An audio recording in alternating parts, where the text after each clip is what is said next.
හැමෝම එනකල් බලාගෙන ඉන්න iOS 26 අපි අද කතා කරමු ඒ ගැන.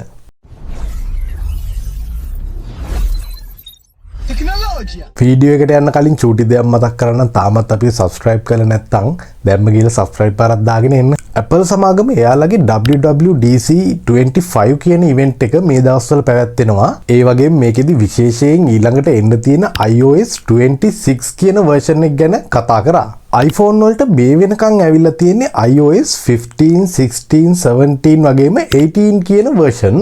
ඒත් මේ අවුරුද්දේයි මේ iOS 26 එකක්. ඒකට හේතුව තමයි අපිට ඉස්සරහට මේ iOS version එක බලා ගන්න පුළුවන් වෙන්නේ අවුරුද්දත් එක්ක. ඒකයි මේ ඊළඟ අවුරුද්දට එන්න තියෙන iOS version එක iOS 26 විදියට ඒගොල්ලෝ නම් කරලා තියෙන්නේ. ඔයාලට දැනටමත් මේ version එකේ beta version එක ඔයාගේ iPhone එකට install කරගන්න පුළුවන්.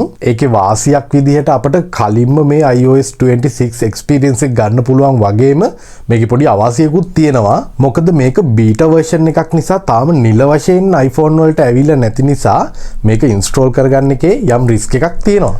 දැන් බලමු මේ iOS 26 version එකත් එක්ක මොනවාද අලුතෙන් එන්නේ වගේම මේකේ look and feel එක කොහොමද වෙනස් වෙලා තියෙන්නේ කියලා. මෙයාලා මේ පාර iOS 26 version එකට glass look එකක් ගෙනල්ලා තියෙනවා.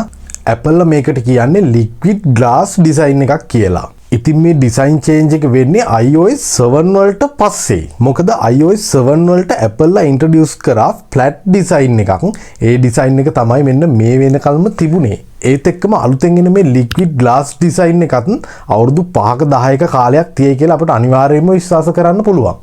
ඒ වගේම මේ iOS 26 version එකත් එක්ක camera interface එකෙත් ලොකු වෙනස්කම් ටිකක් වෙලා තියෙනවා. මේකටත් මේ liquid glass design එක ඒ විදිහටම තියෙනවා. තව දෙයක් තමයි camera options තිබුණ buttons ටික ආයි rearrange වෙලා තියෙනවා. messaging app එකෙත් පොඩි වෙනස්කම් කීපයක් වෙලා තියෙනවා වගේම අලුත් features වගේ දේවල් මේකට ගොඩක් add වෙලා තියෙනවා. screenshot වලටත් මේක useful වෙන feature එකක් add කරලා තියෙනවා. ඒ තමයි අපි ගන්න ස්ක්‍රීන්ෂොට් එක මේකේ විෂුවල් සර්ච් කරන්න පුළුවන්. උදාහරණයකට ප්‍රොඩක්ට් එකක ස්ක්‍රීන්ෂොට් එකක් ඔයා ගත්තොත් මේක ඔයාට එතනදීම ප්‍රොඩක්ට් එක සර්ච් කරලා රිසල්ට් ටික බලන්න පුළුවන් ඉන්ටර්නෙට් එකේ කොයි වගේ තැන්වලද මේක තියෙන්නේ කියලා. ඒ වගේම මේ iOS 26 වල AI features වගේම Apple Intelligence එකත් ගොඩාක් enhance වෙලා තියෙනවා කියලා Apple කියනවා. මේ ගැන ඔයාලත් දන්න දේවල් පහලින් කමෙන්ට් එකක් දාගෙන යමු. channel එක subscribe කරලා යන්නත් අමතක කරන්න එපා. එතකොටත් මේ වගේ වීඩියෝස් ඔයාට ඉස්සරහට ලේසියෙන්ම බලන්න පුළුවන්. Tecnologia.